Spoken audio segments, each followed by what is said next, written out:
Porque o Senhor é o nosso juiz, o Senhor é o nosso legislador, o Senhor é o nosso rei, ele nos salvará. Isaías 33, 22.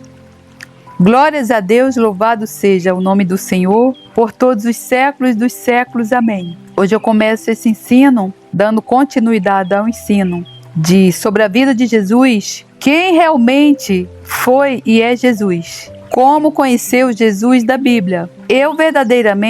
Eu estou assim, com meu coração saltitando de tanta alegria em descobrir verdadeiramente quem é o meu Salvador. Quem foi aquele que me salvou e que depois que ele me salvou, ele me curou de várias enfermidades, me libertou de vários espíritos imundos e transformou a minha vida da água para o vinho, o melhor dos vinhos. Quem realmente é esse chamado Filho de Deus, o Cordeiro de Deus que tira o pecado do mundo? Então, irmão, você escuta falar de um Jesus que foi um homem bom, que fez milagres, que transformou vidas, que foi o homem mais amoroso do mundo, que libertou cativos e oprimidos, que ressuscitou mortos. E você acha que Jesus é só isso? Mas Jesus não é só isso. Jesus, ele é o homem. Ele é o homem. Ele é filho do homem. Veja bem, o homem, filho do homem. Jesus é o Filho de Deus. Jesus é o Cordeiro de Deus que tira o pecado do mundo. Esse é o primeiro título de Jesus. E o que é que Jesus é mais, que eu já falei aqui? Além dele ser um curador, médico dos médicos, príncipe da paz, além dele ser o leão da tribo de Judá, além dele ser da descendência de Davi, além dele ser o Filho de Deus, além dele ser o caminho, a verdade, a vida, além dele ter ressuscitado mortos, além dele ter expulsado vários espíritos malignos de várias pessoas, além dele ter falado para aquela mulher ali que foi pega no adultério, atire a primeira pedra aquele que não tenha pecado.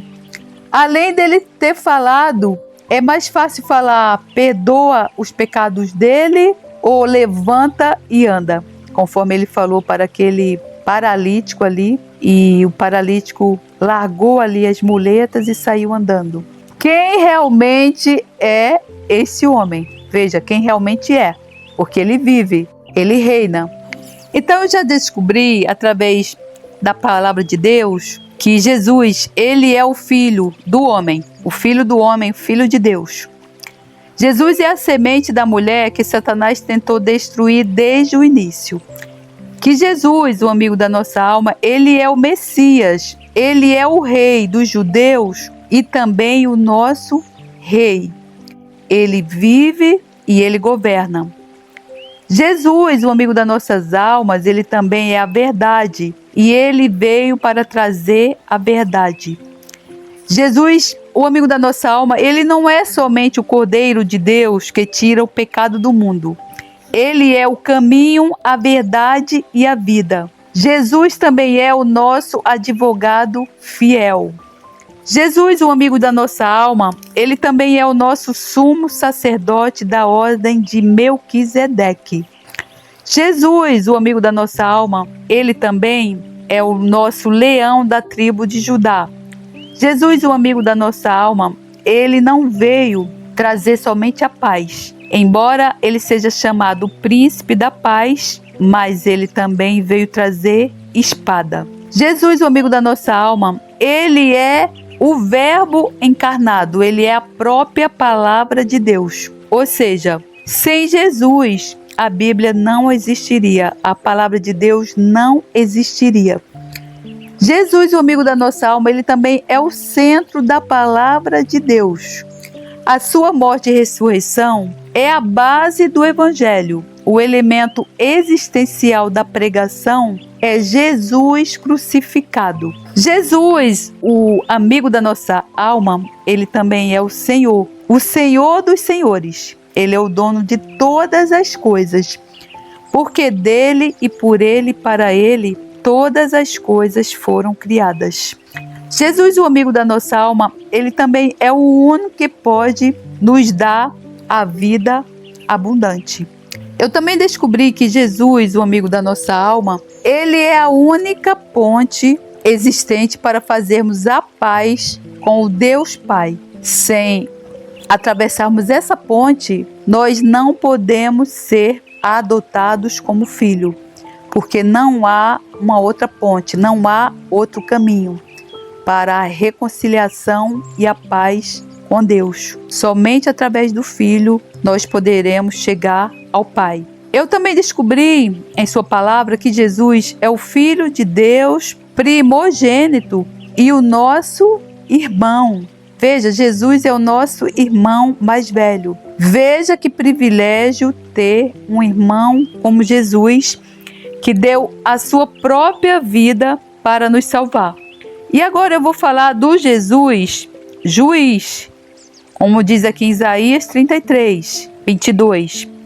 Porque o Senhor é o nosso juiz, o Senhor é o nosso legislador, o Senhor é o nosso rei, Ele nos salvará. Veja bem, eu quero convidar você a meditar nesse ponto central, que Deus é como aquele que em si mesmo é o que tem total controle do nosso mundo, daquele mundo que a gente vive. Ele tem total controle e poder. E é Ele que governa soberanamente em amor e justiça por meio de suas leis, tanto físicas quanto morais. Então você já ouviu falar do Jesus? Jesus, Deus, juiz, legislador e rei? Irmão, nunca tinha ouvido falar do Deus como juiz, do Deus como legislador. Eu, quando andava pelas igrejas, com um pé no mundo e outro na igreja, eu frequentei muitas igrejas. E ali os pastores sempre falavam da bondade de Deus, do amor de Deus, da misericórdia de Deus. Dificilmente falava ali no pecado, na justiça, no juízo de Deus, no lago de fogo de enxofre, de Satanás. Dos demônios, então, eu nunca escutei ninguém falar sobre os demônios. Eu vim conhecer verdadeiramente o mundo espiritual quando eu tive acesso a esse material desse homem de Deus, Derek Prince. E aí eu vim conhecer o mundo espiritual, os demônios, potestades, principados. E eu nunca tinha ouvido falar do Deus juiz. Irmão, quando eu cheguei assim na parte da Bíblia, do Velho Testamento, aonde Deus destruía o seu próprio povo, castigava, mandava peste, por causa da rebelião deles, por causa da teimosia deles, por causa da falta de obediência deles, por da falta de aliança deles, onde eles chegaram até mesmo a fazer um bezerro de ouro para adorar, onde eles se prostituíam, né? Por isso que a prostituição sexual, a promiscuidade sexual, ela é equiparada à promiscuidade espiritual. Isso está na Bíblia. Por conta principalmente desse pecado de idolatria, Deus castigou seu próprio povo. Deus matou seu próprio povo. Deus dizimou seu próprio povo. Tem uma parte da Bíblia onde Deus dizimou crianças de peito. Veja, Deus destruiu o mundo com água na época do Noé por causa do pecado. Depois Deus destruiu Sodoma e Gomorra por causa do pecado. Só poupou ali Ló, que era o sobrinho de Abraão, e as duas filhas de Ló, porque a mulher de Ló não se salvou porque olhou para trás. Veja que Deus destruiu Jericó por causa do pecado, por causa da rebelião. E há várias passagens na Bíblia, irmão, onde Deus destruiu seu próprio povo. E eu fiquei assim, quem é esse Deus que eu nunca ouvi falar? Eu fiquei mesmo assombrada, eu fiquei mesmo com medo. Mas veja bem, não é para a gente ficar com medo. Você ter medo é diferente de você ter temor. É para nós termos temor. Quando a gente se senta perante lá um juiz, como é que a gente faz?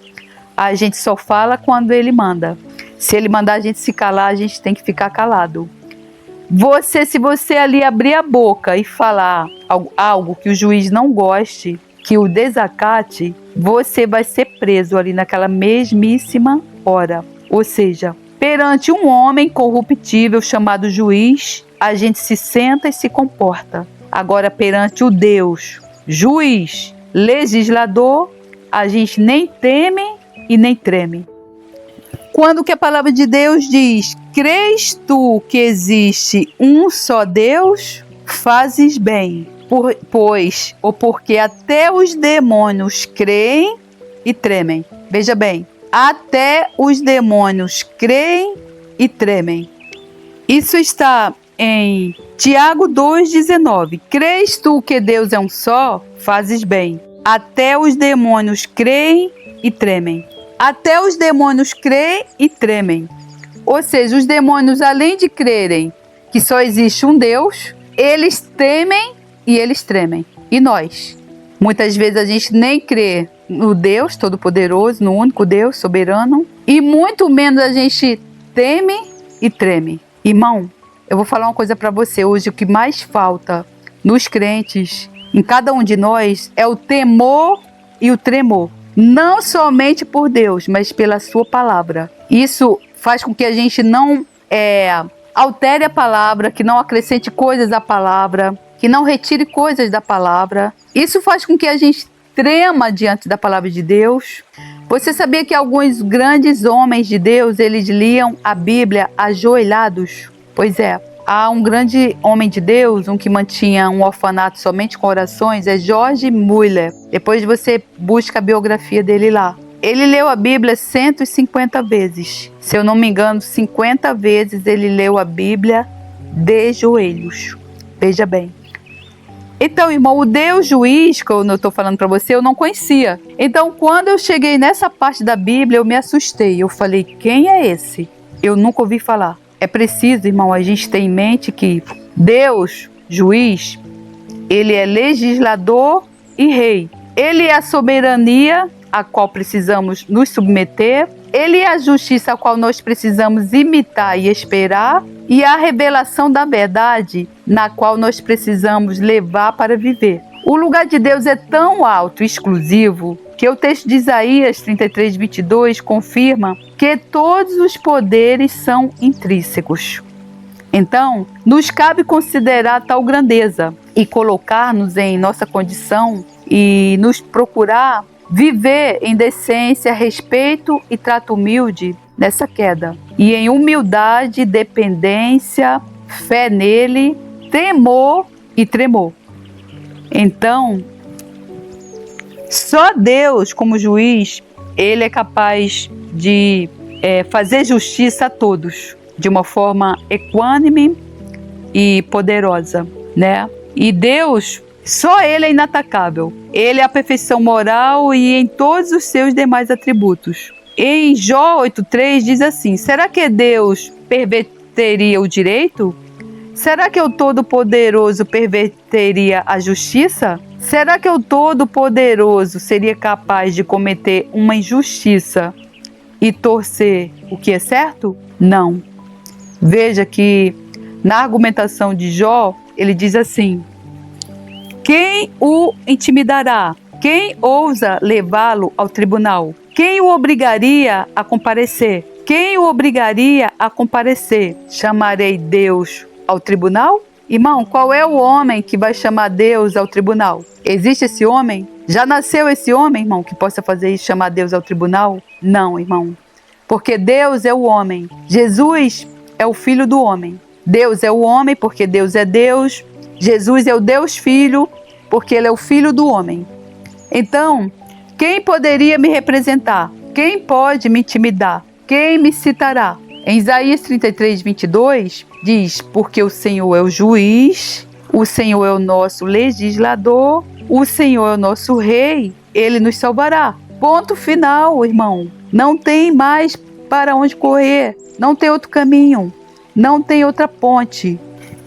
Veja que em Isaías 33, aqui retrata um quadro que grita por justiça, né? Nessa época era época de guerras, alianças, dominação, crueldade, traição, assassinatos, torturas. Situa-se no tempo de dominação assíria contra Israel e nações próximas. Os profetas levantados por Deus proclamaram justiça aos cruzeiros, aos gananciosos, orgulhosos e impenitentes, bem como lamentação, conserto, conversão aos que foram quebrados da aliança com Deus e por isso sofriam a justiça divina pelas mãos dos inimigos. Veja, irmão, o que está acontecendo no mundo hoje. Dominação, guerras, crueldade, traição, assassinatos de pais contra filhos, filhos contra pais, torturas. Estão matando aí, perseguindo os cristãos em muitos lugares. Mas Deus é um Deus da justiça. Ele está vendo tudo isso. Ele tem tudo isso anotado. Então esse capítulo de Isaías 33, ele grita por socorro e justiça. Violência, ai de você, destruidor. Traição, ai de você, traidor. Abandono, opressão, desabastecimento, ruína econômica, medo, corrupção. As estradas estão desoladas, ninguém passa por elas. Rompem-se as alianças. As cidades são desprezadas. Não há respeito pelas pessoas. A terra geme e desfalece. Veja, irmão. Veja se isso aqui não está acontecendo nos dias de hoje. Veja que a terra já está aí tremendo, gemendo e desfalecendo. A terra já está apontando o início das dores. E o mundo continua como? O mundo continua nas mãos do maligno, porque o mundo jaz do maligno. As pessoas continuam na ruína, no medo, na corrupção, na opressão, no abandono, na falta de esperança, porque o diabo ele veio para matar, roubar e destruir. E além disso tudo, as pessoas continuam aí cegas e surdas, negando Deus, negando Jesus, negando a sua palavra. Mas Deus, ele é um juiz. E o juiz, ele não fecha os olhos. Um juiz, ele não dorme, ele trabalha de dia e de noite. Veja que os juízes, um bom juiz, ele leva suas causas para casa e ele fica ali. Ele vara ali madrugadas em cima ali daquela causa, a fim de dar um veredito final. Então o nosso Deus, ele também é assim, ele não dorme. E vi o céu aberto, e eis um cavalo branco, e o que estava assentado sobre ele chama-se Fiel e Verdadeiro, e julga e peleja com justiça. E os seus olhos eram como chamas de fogo, e sobre a sua cabeça havia muitos diademas. E tinha um nome escrito que ninguém sabia senão ele mesmo. E estava vestido de uma veste tingida em sangue. E o nome pelo qual se chama é a Palavra de Deus. E seguiam-no os exércitos no céu, em cavalos brancos, e vestidos de linho fino, branco e puro. E da sua boca saía uma aguda espada, para ferir com ela as nações. E ele as regerá com vara de ferro, e ele mesmo é o que pisa o lagar do vinho do furor e da ira do Deus Todo-Poderoso. E no manto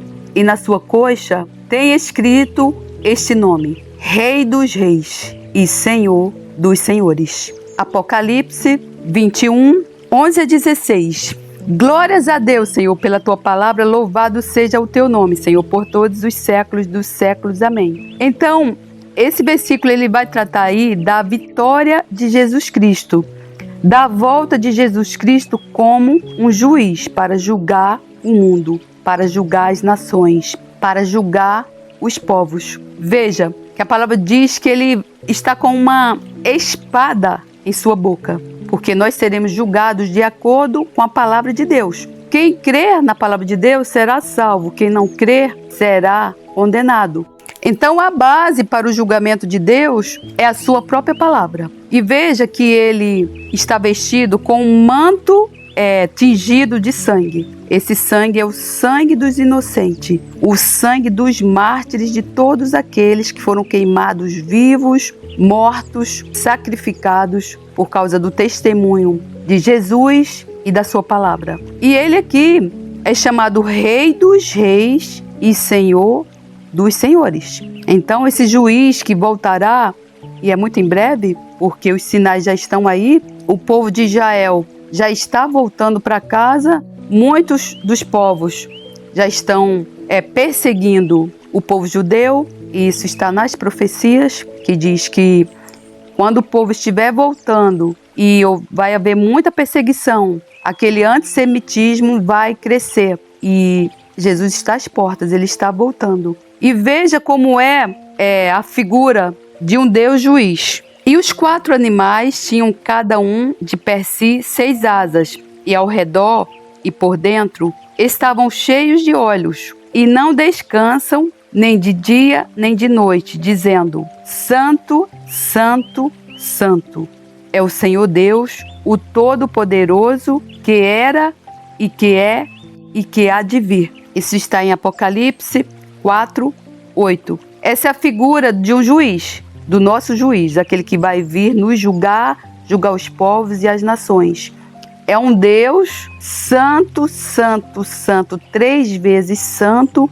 Aqui os querubins, os anjos, eles ficam lá na glória, proclamando, adorando a Deus. É um Deus 3 vezes santo. Veja bem, irmão. Ele é um juiz que vai nos julgar. Ele é o Todo-Poderoso, é o Rei dos Reis, o Senhor dos Senhores, e é um Deus 3 vezes santo, irmão. Veja bem, a Bíblia diz que sem santidade ninguém verá Deus. Se você acha que você é crente, que você se converteu, você está indo para a igreja, você está com um pé no mundo e outro na igreja, igual eu estava, irmão, você está sendo iludido. Você está iludindo a sua alma, você está iludindo a si próprio, irmão. Sem santidade, ninguém verá a Deus. Um Deus 3 vezes santo. E você quer saber como é a figura de um Deus 3 vezes santo, o juiz, o nosso juiz que vai julgar todas as nações? Na visão de João, ele disse assim: Eu fui arrebatado no Espírito no dia do Senhor. E ouvi detrás de mim uma grande voz, como de trombeta, que dizia: Eu sou o Alfa e o Ômega, o primeiro e o derradeiro. E o que vês, escreve no livro, e envia as 7 igrejas que estão na Ásia, a Éfeso e a Esmirna, e a Pérgamo e a Tiatira, e a Sardes e a Filadélfia, e a Laodiceia. E virei-me para ver a voz que falava comigo, e virando-me, vi 7 castiçais de ouro, e no meio dos 7 castiçais um semelhante ao Filho do Homem, vestido até os pés de uma roupa comprida, e cingido pelos peitos com um cinto de ouro. E a sua cabeça e cabelos eram brancos como lã branca, como a neve, e os seus olhos como chama de fogo. E os seus pés semelhantes a latão reluzente, como se tivessem sido refinados numa fornalha, e a sua voz como a voz de muitas águas. E ele tinha na sua destra 7 estrelas, e da sua boca saía uma espada aguda de 2 fios. E o seu rosto era como o sol, quando na sua força resplandece. E eu, quando o vi, caí a seus pés como morto. E ele pôs sobre mim a sua destra, dizendo-me: Não temas, eu sou o primeiro e o último. Apocalipse 1, 11 a 17. Veja bem, irmão, a figura do nosso juiz. Aqui ele diz que ele era o filho do homem. Quem era o filho do homem? Filho do homem? Jesus. Jesus era o filho do homem. Ele sempre falava: o filho do homem não tem aonde colocar a cabeça. O filho do homem veio para fazer a vontade do Pai. O filho do homem é o juiz.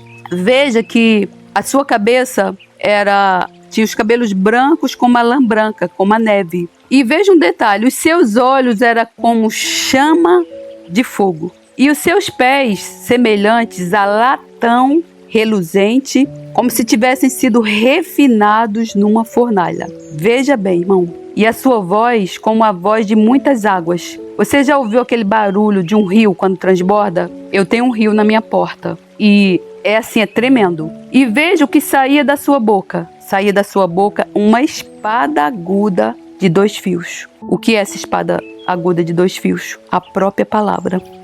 Então, Deus vai nos julgar de acordo com as nossas obras, e a própria palavra é a base para o nosso julgamento. Veja o que diz a Bíblia: se alguém ouvir as minhas palavras e não as guardar, eu não o julgo, porque eu não vim para julgar o mundo, e sim para salvá-lo. Quem me rejeita e não recebe as minhas palavras, tem quem o julgue. A própria palavra que tenho proferido, essa o julgará no último dia, porque eu não tenho falado por mim mesmo, mas o Pai que me enviou. Esse me tem prescrito o que dizer e o que anunciar. E sei que o seu mandamento é a vida eterna. As coisas, pois, que eu falo, como o Pai mo tem dito, assim falo. Veja, Jesus, ele não fazia nada por conta própria. Tudo que ele fazia era falado ou mandado pelo próprio Deus. Veja que ele era um filho obediente, né? E veja que Jesus aqui, ele disse que não veio julgar o mundo, mas ele veio para salvar o mundo. Quando ele veio, quando ele estava aqui como Messias, como o Cordeiro de Deus que tira o pecado do mundo. Mas ele foi morto na cruz, crucificado pelos nossos pecados, ressuscitou ao terceiro dia. Ele vive, ele está vivo, ele vai voltar. Ele vai voltar como juiz para julgar os povos, julgar as nações. E a Bíblia diz que o julgamento começará na casa de Deus. Então, durante o período da tribulação, vão acontecer 3 julgamentos. E o primeiro julgamento vai começar na casa de Deus, ou seja, perante os crentes, perante nós crentes em Cristo. Veja, irmão, o tamanho da nossa responsabilidade. O julgamento do juiz justo, daquele que vai vir com uma espada na boca, com os olhos de fogo, vai começar na casa de Deus, ou seja, pela sua própria igreja, pela sua própria noiva. Veja o que diz a Bíblia. 1 Pedro 4, 17 e 18 diz assim: porque já é tempo que comece o julgamento pela casa de Deus. E se primeiro começa por nós, qual será o fim daqueles que são desobedientes ao Evangelho de Deus? E se o justo apenas se salva, onde aparecerá o ímpio e o pecador? Veja o que Paulo disse em Romanos 14, 10. Mas tu por que julgas teu irmão? Ou tu também por que desprezas teu irmão? Pois todos havemos de comparecer ante o tribunal de Cristo. Ou seja, se você está julgando seu irmão, você está se julgando, você está se condenando. Porque esse papel só cabe a uma pessoa, Jesus, o justo juiz, quando ele voltar. Então, nós nunca devemos lançar o juízo final sobre os outros, porque o próprio Jesus fará isso. E cada um de nós teremos que responder por nós mesmos perante o nosso juiz, nosso Jesus Cristo. Igualmente em 2 Coríntios 5,10 diz assim: porque todos devemos comparecer ante o tribunal de Cristo, para que cada um receba segundo o que tiver feito por meio do corpo, ou bem ou mal. Então, se nós estivermos firmes na rocha com Jesus Cristo, fechadas as portas para o pecado, vivendo uma vida de santidade, nós não temos por que temer. A Bíblia diz que quem crer nele, no Filho de Deus, não é condenado, mas quem não crê já está condenado, porquanto não crer no nome do unigênito Filho de Deus. João 3,18. Em João 5,24, diz assim: na verdade vos digo, que quem ouve a minha palavra e crê naquele que me enviou, tem a vida eterna, e não entrará em condenação, mas passou da morte para a vida. Então veja, irmão, é uma coisa muito simples. É apenas crer no Filho de Deus. Crer no coração e confessar com a sua boca que Jesus Cristo é o seu Senhor e o seu Salvador. E largar o pecado, irmão, se arrepender do pecado, expulsar os demônios, viver uma vida de comunhão com Deus, que foi para isso que ele nos chamou. E veja o que diz em Romanos 8,1. Portanto, agora nenhuma condenação há para os que estão em Cristo Jesus, que não andam segundo a carne, mas segundo o Espírito. Então veja, um cristão novo, nascido de novo, batizado nas águas, ele não anda segundo a carne, mas segundo o Espírito. Aquele governo almático de eu quero fazer, eu gostaria de fazer, eu quero isso, eu quero aquilo outro, morreu. A palavra de Deus diz que eis que tudo se fez novo. Então o velho homem morreu. Aquele velho homem que se alimentava das obras da carne, ele morreu. Nasceu um novo homem no Espírito. E somente o Espírito é que nos ajuda a caminhar de acordo com a vontade de Deus. Porque a nossa mente carnal, ela é inimiga de Deus. Então o nosso Espírito, e com a ajuda do Espírito Santo, nós vencemos a carne. Em Isaías 43, 25 diz assim: Eu mesmo sou a que apago as tuas transgressões, por amor de mim e dos teus pecados, me não lembro. Isaías 44, 22 diz assim: desfaço as tuas transgressões como a névoa, e os teus pecados como a nuvem. Torna-te para mim, porque eu te remi. Em um outro versículo da Bíblia também diz que Deus ele esquece dos nossos pecados, ele joga os nossos pecados no fundo do oceano. Quem lembra dos nossos pecados, quem é? O maligno, Satanás, o inimigo das nossas almas. O pai da égua, ele sempre tenta nos lembrar dos nossos pecados. De vez em quando ele faz isso comigo e eu falo assim, tá repreendido, maligno. Eu agora sou uma nova criatura, já fui lavada e remida pelo sangue do Cordeiro. Repreendo ele na hora e ele bate em retirada. Veja o que diz em 1 João 1,9. Se confessarmos os nossos pecados, ele é fiel e justo para nos perdoar os pecados e nos purificar de toda a injustiça. Em 1 João 2,1,2 diz assim: meus filhinhos, essas coisas vos escrevo para que não pequeis. E se alguém pecar, temos um advogado para com o Pai, Jesus Cristo, o justo. E ele é a propiciação pelos nossos pecados. E não somente pelos nossos, mas também pelos de todo o mundo.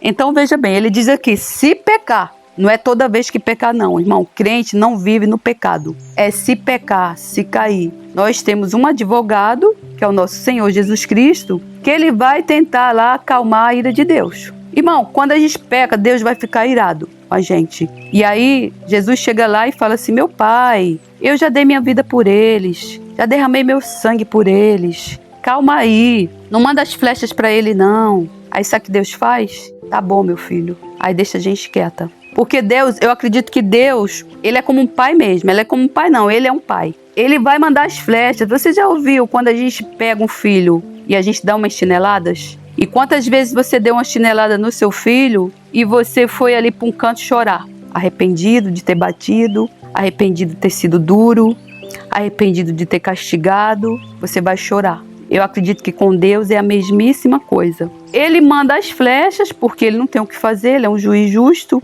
Assim ele fez comigo. Ele mandou as flechas de enfermidades, ele mandou os espíritos malignos, eu estava oprimida, eu estava mesmo com o espírito maligno ali já dentro de mim, eu já estava endemoniada. O próximo passo aí já seria ser possuída, eu já estava endemoniada, eu sentia os espíritos malignos dentro do meu próprio corpo. E eu tenho certeza que quando ele fez isso, permitiu que Satanás tocasse na minha carne e que os demônios viessem habitar dentro do meu corpo, eu tenho certeza que quando ele disparou essas flechas, ele foi chorar. E Jesus intercedeu por mim. Só que ele não teve o que fazer, porque ele é um juiz justo. E ele nos manda as flechas, ou nos castiga, conforme nós merecemos. Muitas vezes é para salvar, irmão, nossa alma. Outras vezes não há o que fazer, porque a pessoa, mesmo perante ali aquela prova que ela está passando, aquela situação, sabe o que ela faz? Ela começa a murmurar contra Deus.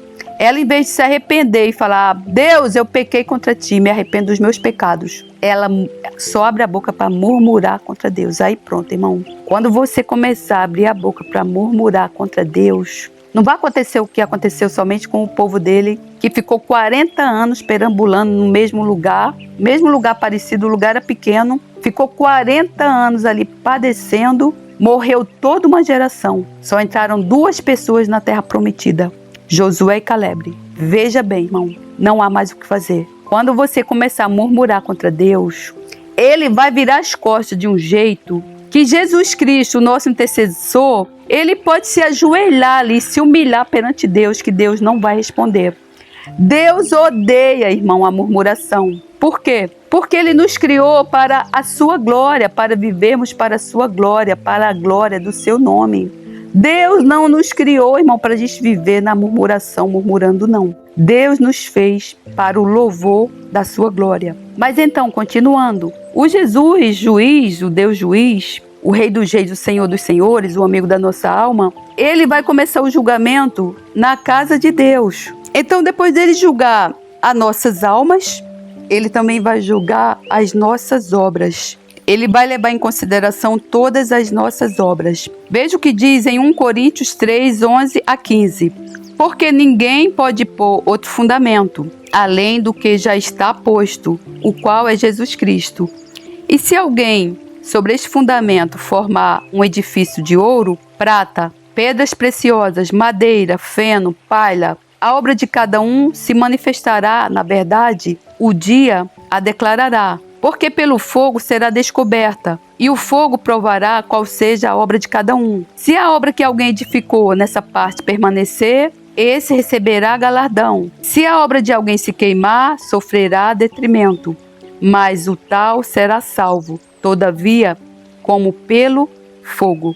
Então veja bem, de acordo com as nossas obras, ele também nos julgará. Aquelas obras que na verdade sejam como ouro, pedras preciosas, prata, elas vão ser mantidas. Já aquelas que são como feno, palha, madeira, serão lançadas aonde? No fogo. Todavia, nós não perderemos a salvação por conta disso. Mas, de acordo com as nossas obras, é como nós vamos receber o nosso galardão. Irmão, veja o tamanho da nossa responsabilidade enquanto cristãos. O julgamento de Deus começa na casa do Senhor. Ele, além de julgar nossas almas, ele também vai julgar as nossas obras. Então, veja bem, são duas categorias de obras para Deus. E para Deus, a qualidade é mais importante do que a quantidade. Por quê? Ouro, prata, pedras preciosas são tudo coisas que normalmente se encontram em pequenas quantidades, mas que são de grande valor. Já madeira, palha, feno são coisas que ocupam muito espaço e se obtêm em grandes quantidades, mas são de valor relativamente pequeno. Eu acredito que as obras ali que têm valor, como ouro, prata, pedras preciosas, são aquelas obras realmente feitas com a orientação, com o mandamento do Espírito Santo de Deus. Porque a igreja sem o Espírito Santo de Deus não existe. A igreja onde não há o Espírito Santo de Deus, a unção do Espírito Santo de Deus, é meramente um grupo de pessoas falando da palavra de Deus, não é igreja. A igreja, ela só é igreja se estiver debaixo do senhorio do Espírito Santo de Deus. E essas obras que a gente faz sem a orientação do Espírito Santo de Deus, na força do nosso próprio braço, essas obras, nós precisamos pedir perdão a Deus. Eu fiz isso essa semana. Eu fiz isso ontem, onde eu expulsei espírito maligno do meu irmão. Ele voltou para o mundo, o estado dele ficou pior. Expulsei também o espírito maligno de uma amiga. Ela verdadeiramente não tinha se convertido. O estado dela ficou pior. Então, eu fiz por fé, sim. Eu fiz de boa vontade, mas há um ditado que diz assim, de boa vontade o inferno está cheio, né? Não tem um ditado que diz assim, que de boa vontade o inferno está cheio? Então nós precisamos entender que a nossa boa vontade não é a vontade do Espírito Santo de Deus. Irmão, nós pensamos de um jeito, o Espírito Santo pensa de outro. E se nós somos a igreja do Senhor, se o Senhor é o cabeça da igreja, nós precisamos, antes de tudo, nos submeter ao Espírito Santo de Deus. Então, veja bem, madeira, palha, feno vão ser queimados. Queimados. Então, qual é a natureza do fogo pelo qual as obras, nossas obras, as obras dos cristãos, dos crentes, serão provadas? Nós precisamos nos lembrar que nosso Senhor Jesus Cristo, quando vier como juiz, ele estará sentado no seu tribunal e que cada um de nós terá de apresentar diretamente perante ele. Cada um de nós teremos que nos apresentar diretamente a ele. E ele tem um rolo. Esse rolo é como aquela fita antigamente, onde a gente fazia a gravação. Ele tem um rolo com tudo o que a gente fez. Aquele dia que a gente tirou coisas da Bíblia, que a gente acrescentou coisas à palavra. Aquele dia que a gente fez aquela obra na força do nosso próprio braço. Aquele dia que a gente maltratou o irmão. Aquele dia que a gente fez a obra pensando no nosso bolso, em enriquecer o nosso braço, o nosso bolso. Aquele dia que a gente maltratou um servo do Senhor. Aquele dia que a gente não alimentou um faminto. Aquele dia que a gente não expulsou os espíritos malignos ali, de aquele oprimido, cativo e oprimido. Aquele dia que você não fez aquilo que Deus, para o qual Deus te chamou. Ele disse, ide pregar o evangelho a toda criatura. Quem crer será batizado, quem não crer será condenado. Não, quem crer será salvo, quem não crer será condenado. Expulsar demônios, curar enfermos, ressuscitar mortos. De graça recebestes, de graça dai. Então ele tem um rolo com tudo isso escrito. É essa base que ele vai usar para nos julgar. Veja, o julgamento começará na casa do Senhor, perante um Deus 3 vezes santo, juiz de toda a terra, Rei dos reis, Senhor dos senhores, perante o qual o próprio João, quando teve a visão na ilha de Patmos, caiu como morto aos pés. Veja o que diz em Apocalipse 1, 14 a 15. E a sua cabeça e cabelos eram brancos como lã branca, como a neve, e os seus olhos como chamas de fogo, e os seus pés semelhantes a latão reluzente, como se tivessem sido refinados numa fornalha, e a sua voz como a voz de muitas águas. Irmão, repara bem, perante o qual nós vamos ter que ficar de joelhos e escutar o veredito, perante o qual nós vamos ter que ficar de joelho e escutar ele bater o martelo, irmão. Não só sobre as nossas almas, mas conforme todo o serviço que a gente fez usando o nome dele. Irmão, veja o tamanho da nossa responsabilidade, irmão, perante esse tribunal. Pensa, irmão, bem. Pensa, irmão, antes de abrir a boca. Eu agora vou pensar 2 vezes antes de abrir minha boca. Pensa, irmão, antes de fazer qualquer obra para Deus, pensando em angariar aí curtidas, pensando em angariar dinheiro, usando o nome de Deus. Irmão, pensa nisso, irmão. Pensa, irmão, se essa tua obra, ela vai sobreviver. Ela vai ser queimada, irmão. Ela vai ser lançada no fogo, irmão. Então nós precisamos ter em mente o quê? Nós precisamos nos perguntarmos: como posso servir a Jesus Cristo nessa vida, de modo que as minhas obras passem nesse dia na prova do fogo? Irmão, nós precisamos verdadeiramente examinar os nossos motivos. Esses motivos pelos quais a gente faz a obra para o Senhor. É para agradar a nós mesmos? É para engrandecer o nosso nome? É para enriquecer o nosso bolso? Ou é para a glória do nome do Filho de Deus? Porque toda honra e toda glória é a Ele, somente a Ele. É para que o reino do Senhor avance e a glória seja dada somente a Ele? Ou você está buscando glória para si mesmo? Você está buscando elogios mundanos? Você está buscando nome, fama, títulos, irmão? Nós precisamos, irmão, verdadeiramente nos arrepender, irmão, e verdadeiramente buscar a glória do nome dele. A pergunta que nós devemos fazer é: nós estamos servindo a Jesus Cristo conforme os princípios e os métodos revelados na sua palavra? Se a resposta for não, é tempo de se arrepender, irmão. É tempo verdadeiramente de se arrepender, porque Jesus está às portas. Ele está às portas, ele vem buscar a sua igreja. E ele quer encontrar uma igreja santa, irrepreensível, sem ruga, sem mácula, vestida como uma noiva, com vestido branco, sem mancha nenhuma. É assim que ele quer encontrar a sua igreja. Então nós deveremos ser essa igreja, irmão. Veja o que diz em 1 Coríntios 4:20. O reino de Deus não consiste em palavras, mas em poder. Então, Paulo falou isso. Paulo e os discípulos, aonde eles não chegavam com meras palavras, mas eles chegavam com o poder do Espírito Santo. Ali eles expulsavam demônios, eles curavam enfermos, eles devem ter ressuscitado muitos mortos que não estão ali registrados. Eles chegavam com o poder da palavra, irmão, porque o poder do Espírito Santo, porque a palavra de Deus diz que a letra mata, mas o Espírito vivifica. Você vê, irmão, aí tantos homens de Deus corajosos pregando a palavra, mas meramente palavras vãs. As pessoas ali, elas não estão renovadas ali e revestidos do poder do Espírito Santo de Deus. Porque quando você estiver revestido desse poder do Espírito Santo de Deus, você vai dizer como Paulo disse lá em Colossenses 1:29. E para isso também trabalho, combatendo segundo a sua eficácia, que obra em mim poderosamente.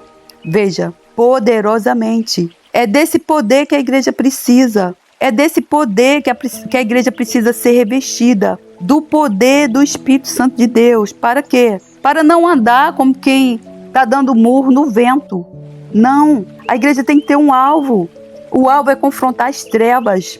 O alvo é confrontar Satanás. O alvo é curar enfermos, é libertar cativos e oprimidos da mão de Satanás. O alvo é expulsar demônios. O alvo é operar milagres e maravilhas e prodígios, irmão. Esse é o poder da palavra. Esse é o poder do evangelho, irmão. Não são meras palavras jogadas ao vento. Então veja a responsabilidade da igreja do Senhor, do povo de Deus, dos crentes. Durante o período da tribulação, o primeiro julgamento será na casa de Deus, pelos seus. E no período da grande tribulação, Deus julgará e punirá Israel pela última vez como nação, através dos gentios. Depois, quando esse julgamento final de Israel se completar, Deus em pessoa intervirá diretamente julgando os gentios. Segundo, para Israel haverá uma época de perigo e desânimo nacionais, mais terrível do que qualquer outra pela qual antes tenha passado. Terceiro, o Senhor em pessoa acabará por intervir contra os estranhos, os gentios inimigos de Israel, e salvará Israel das suas unhas. E quarto, o reino nacional de Israel será de novo restaurado no trono de Davi, sob o governo supremo do próprio Senhor Jesus. Este período do reino restaurado será o milênio. A profecia de Zacarias, existem várias profecias de Zacarias, onde o povo ia se juntar novamente. Isso já está acontecendo nos dias de hoje em Israel. Mesmo Israel estando num período de guerra, de assolação, muitos judeus estão voltando para a sua terra natal. Veja como são os desígnios de Deus. Irmão, você acha que uma pessoa iria voltar para a sua terra natal, onde está lá, sendo assolada há mais de um ano, em guerra, morte, destruição? Por que uma pessoa voltaria para a sua terra natal nessas condições?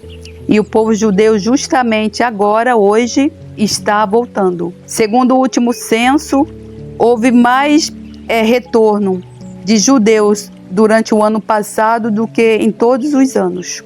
Então, as profecias de Zacarias estão se cumprindo nesse exato momento. E ninguém entende os desígnios de Deus. Ninguém entende o tempo de Deus.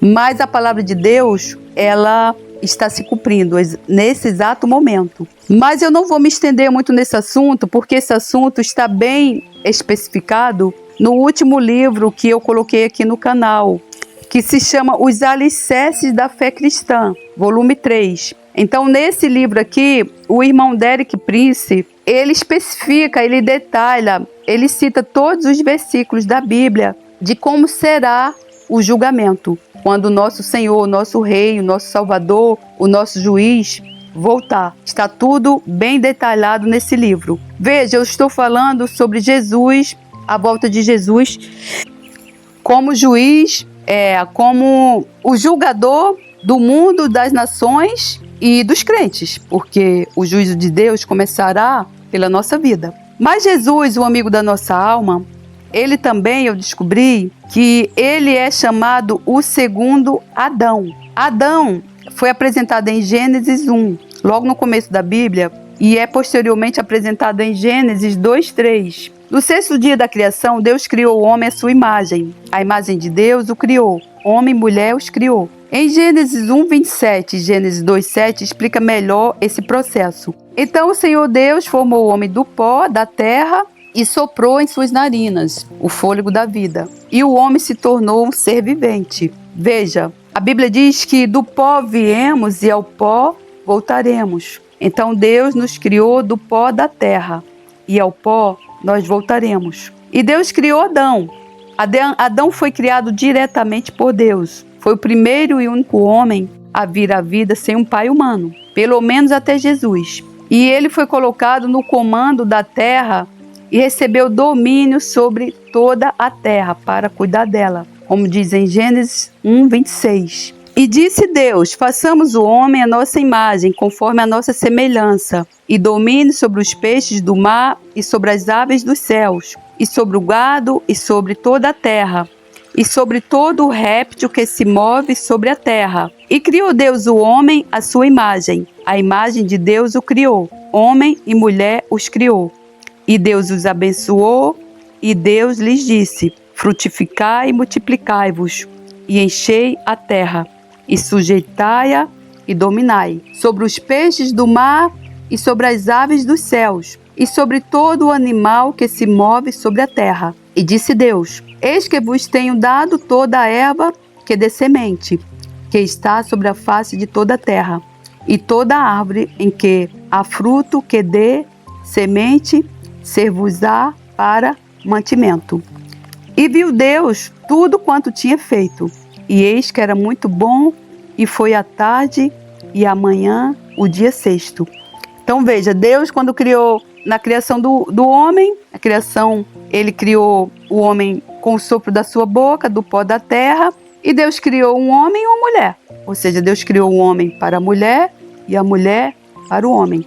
Deus não criou homem para homem, mulher para mulher. Deus criou o macho e a fêmea e disse: multiplicai-vos. Só pode multiplicar um homem ou uma mulher. 2 homens não podem multiplicar. 2 mulheres também não podem multiplicar. E ele também nos deu o poder, ele deu total poder a Adão sobre a terra, para cultivar a terra. Só que Adão um belo dia saiu, foi passear, deixou a mulher dele sozinha em casa, e a mulher dele deu conversa para uma serpente lá desconhecida, e Satanás entrou no jardim do Éden disfarçadamente, enganou a Eva, e ali eles pecaram. E quando eles pecaram, eles foram destituídos da glória de Deus e trouxeram essa maldição sobre a nossa vida. Todos nós que nascemos, nós já nascemos com a semente do pecado. Só que para isso o Filho de Deus foi enviado. O Filho de Deus, o segundo Adão, ele veio o quê? Para tirar o pecado do mundo.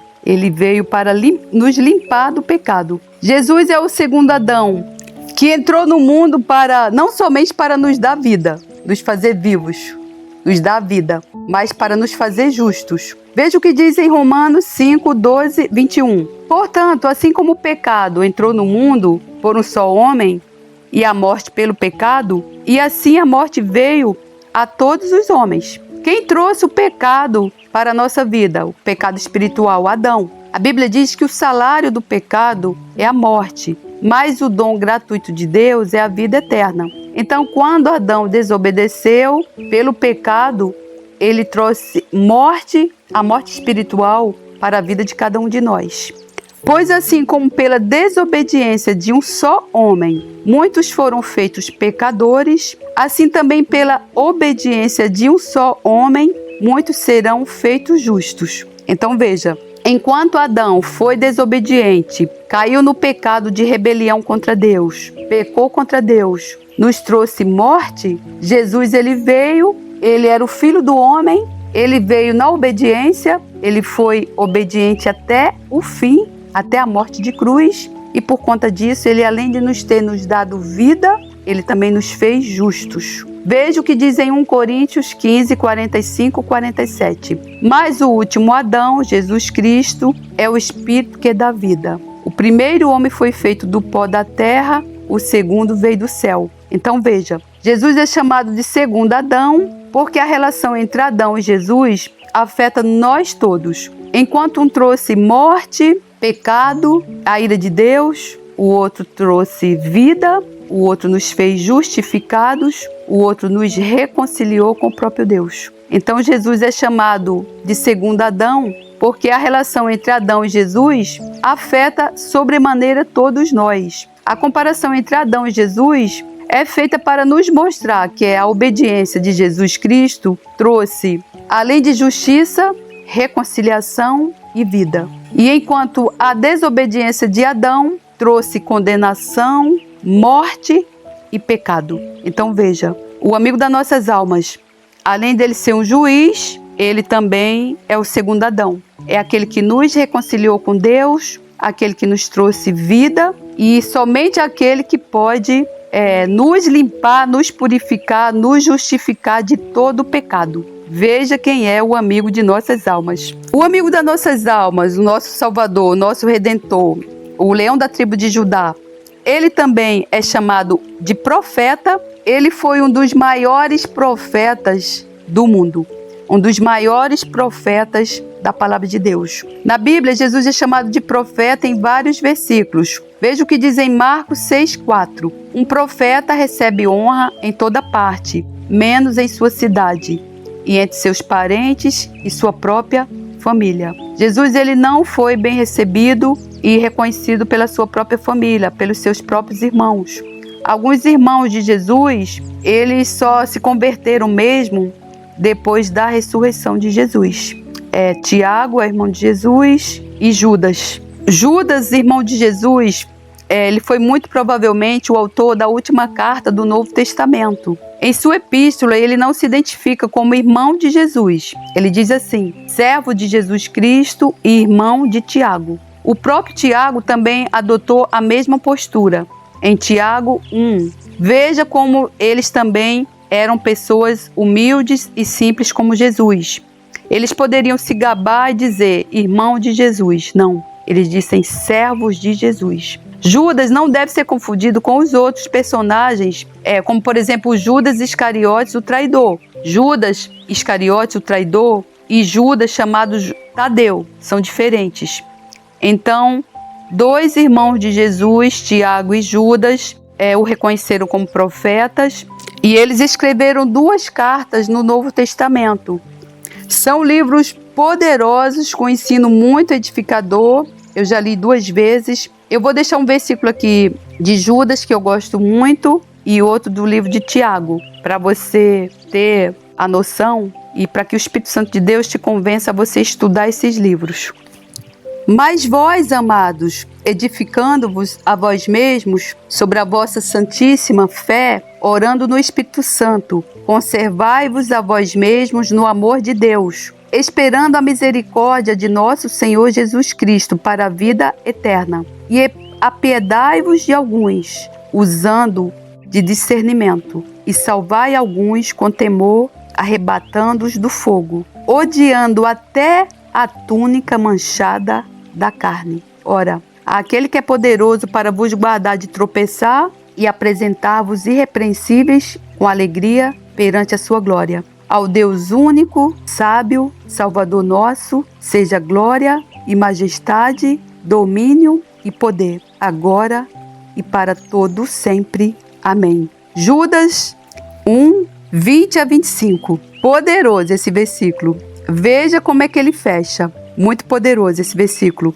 Veja o que ele diz aqui. Apiedai-vos de alguns, usando de discernimento. Ou seja, até mesmo para a gente orar pela vida de alguém, a gente tem que pedir discernimento a Deus. Muitas vezes a pessoa chega para a gente pedindo oração, mas ela não quer largar o pecado. Ela gosta do pecado. Se você tem um amigo, você gosta dele e você não quer se separar dele, Deus não pode fazer nada. Agora, se você tem ali aquele amigo, você não gosta, você não consegue sair dele e você quer, então Deus vai te ajudar. Aí a pessoa chega, ela quer a tua oração, mas ela não quer largar o pecado, ela gosta do pecado, ela gosta do amigo ali e ela pede a tua oração. Ela quer a tua oração, mas ela não quer o Deus da tua oração. Aí, irmão, te pergunto, você vai ficar orando por essa pessoa se Deus não mandou você orar por ela? Então, irmão, nós temos que ter muita sabedoria quando as pessoas chegam pedindo oração. Porque a pessoa, ela quer a tua oração, mas ela não quer o Deus da tua oração, irmão. E aí,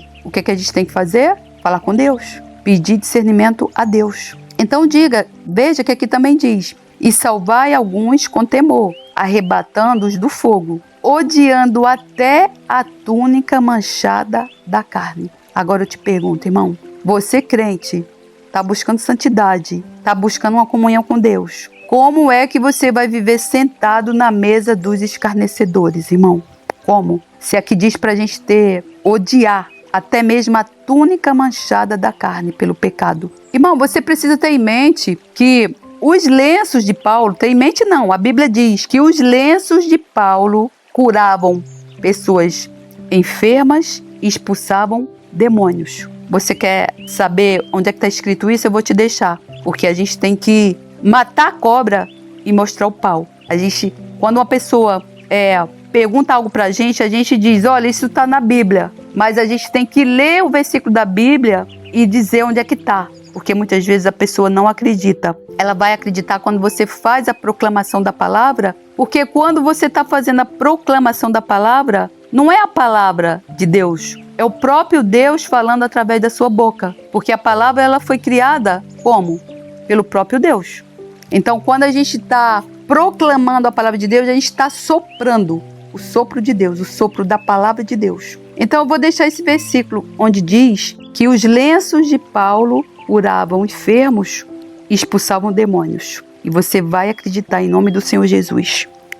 E Deus, pelas mãos de Paulo, fazia milagres extraordinários, a ponto de levarem aos enfermos lenços e aventais do seu uso pessoal, diante dos quais as enfermidades fugiam das suas vítimas e os espíritos malignos se retiravam. Agora veja bem, os lenços de Paulo curavam enfermos e os espíritos malignos se retiravam. Agora, irmão, você vai sentar na mesa dos escarnecedores, ser contaminado pelas vestes contaminadas deles, irmão. Irmão, você pode até ir, irmão. Um dia que Deus te mandar, você ir lá sentar com os ímpios. Eu conheço um testemunho de uma serva do Senhor que Deus mandou ela ir para um bingo. E ela falou, mas Senhor, o que é que eu vou fazer naquele bingo? E o Espírito falou para ela, o Espírito Santo falou para ela, você vai. Ela foi com uma amiga, foi encontrar a amiga dessa amiga. Quando ela chegou lá, ela estava lá, a amiga dela apresentou essa outra amiga, uma jogadora de bingo,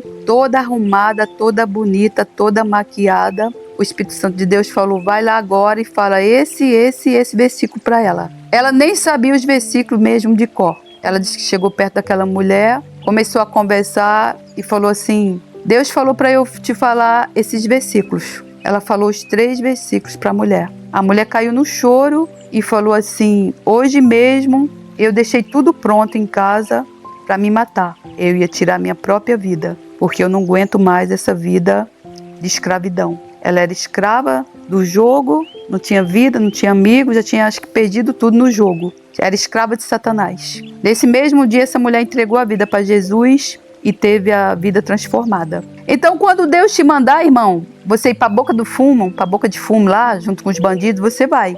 Quando Deus te mandar, irmão, tu entrar no motel lá onde tem 2 fornicando, você vai. Ai de você se não for. Mas se Deus não mandar, irmão, tu sentar na mesa dos escarnecedores, tu vai, irmão, tu vai se contaminar. Tu vai trazer coisa amaldiçoada para a tua vida e para dentro da tua casa, irmão. Então, irmão, vigia, irmão, vigia, como diz a palavra. Então, vou deixar um outro versículo aqui da Epístola de Tiago, para você estudar esse livro. Deus vai falar com você tremendamente. Veja o que diz esse versículo.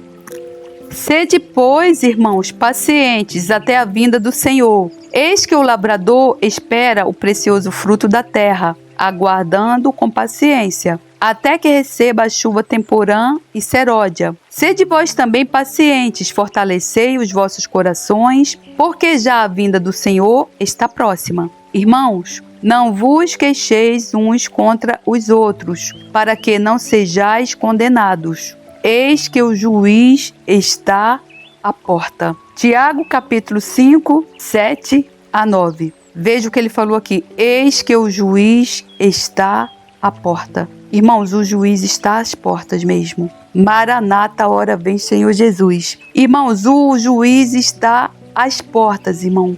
É tempo, irmão, de nós nos humilharmos perante o Senhor para que nós sejamos exaltados. É tempo, irmão, de buscar o arrependimento. Arrependei-vos porque é chegado o reino de Deus. É tempo, irmão, de se voltar para Deus. A palavra de Deus diz que se a gente se humilhar e orar e buscar a face dele, ele nos ouvirá dos céus, perdoará os nossos pecados e curará a nossa terra. Veja o que diz, se o meu povo, que se chama pelo meu nome, se humilhar e orar, buscar a minha face e se afastar dos seus maus caminhos, dos céus o ouvirei, perdoarei o seu pecado e curarei a sua terra. 2 Crônicas 7,14.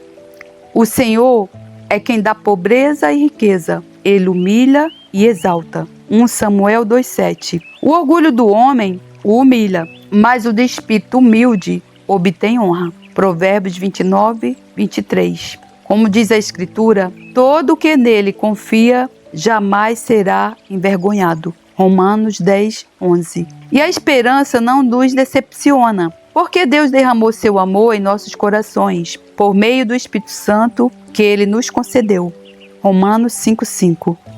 Procure apresentar-se a Deus aprovado, como obreiro que não tem do que se envergonhar e que maneja corretamente a palavra da verdade. 2 Timóteo 2,15.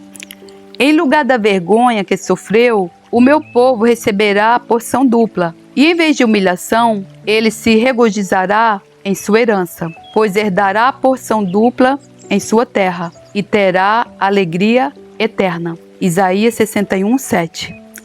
Salvas os humildes, mas os teus olhos estão sobre os orgulhosos, para os humilhar. Tu és a minha lâmpada, ó Senhor. O Senhor ilumina-me as trevas. 2 Samuel 22, 28 a 29.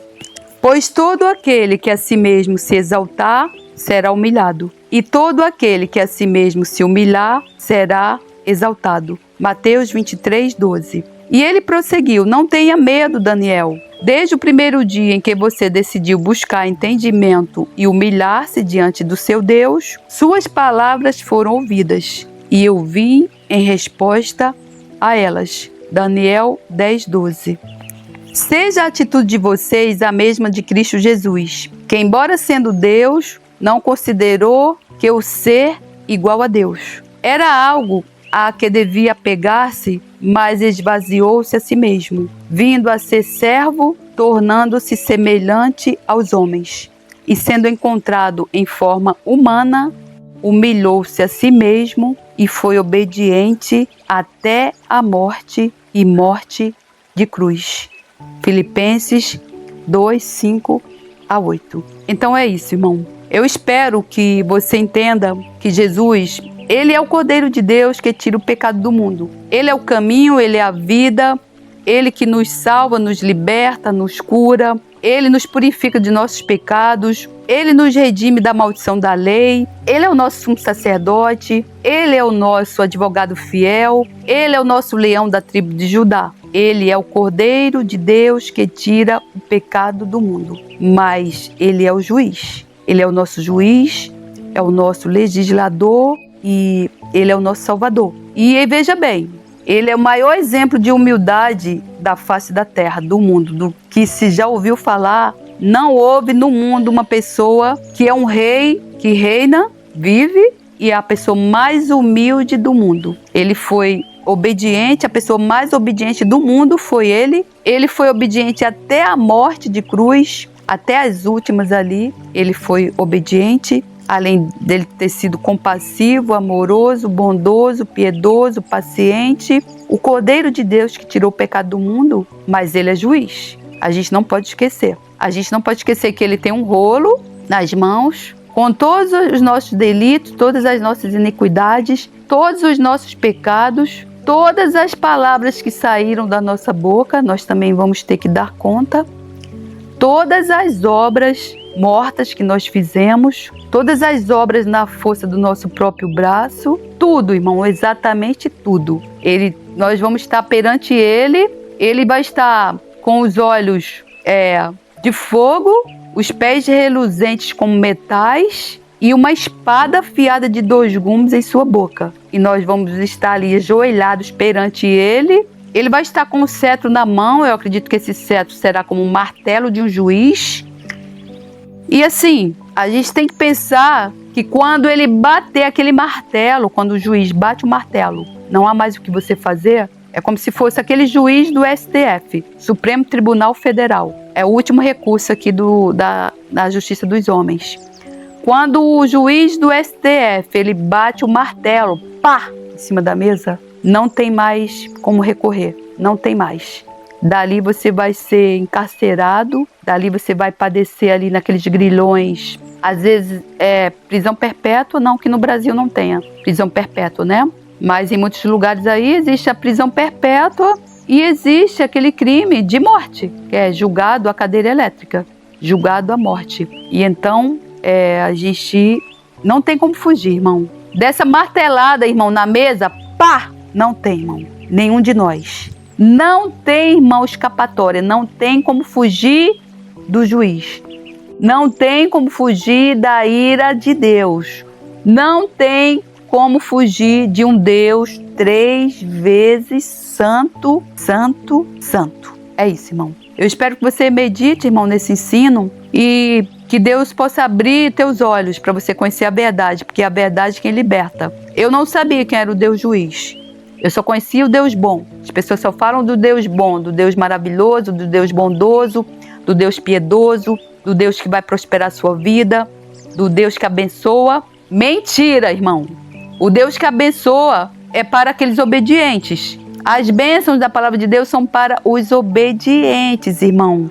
Ele mesmo falou. Ele disse, eu te ofereço morte e vida, bênção e maldição. Escolhe, pois, tu a vida para que viva tu e a tua descendência. Então, quando nós escolhermos as bênçãos e a vida, a obediência à palavra dele, nós vamos ter as promessas.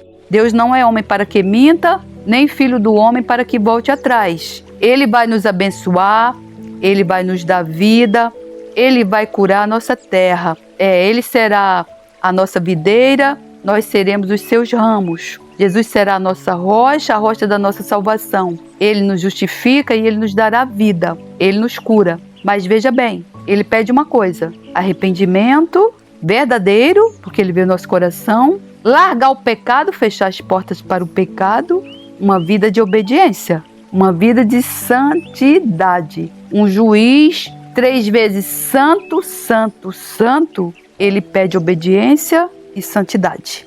É isso.